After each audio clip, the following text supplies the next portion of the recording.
C'est la première fois que j'entends parler de ça. Un header sur un site web, oui.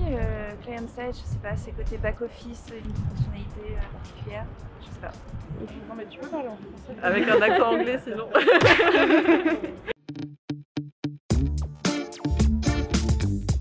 Le header bidding client-side, c'est la technique qui est utilisée aujourd'hui majoritairement par les éditeurs. En fait, toutes les requêtes au SSP sont faites au niveau du navigateur. Donc plus il y a de SSP connectés, plus il y a de requêtes. Et parfois il peut aussi avoir des requêtes sur la partie analytics pour stocker les datas. Donc on a des requêtes DSSP plus des requêtes analytics, donc un nombre important de requêtes. Alors les avantages du header bidding client-side, c'est qu'aujourd'hui on est sur une techno qui est très mature.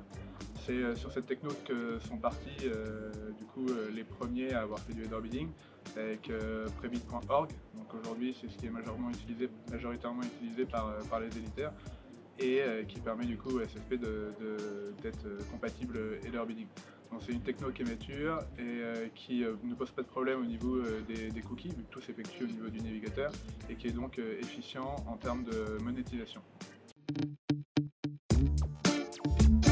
Les désavantages aujourd'hui, c'est que du nombre important de requêtes qu'il y a, des réponses des SSP, il peut avoir de la latence. Donc plus il y a de SSP intégrés, plus potentiellement il peut avoir de la latence sur le site.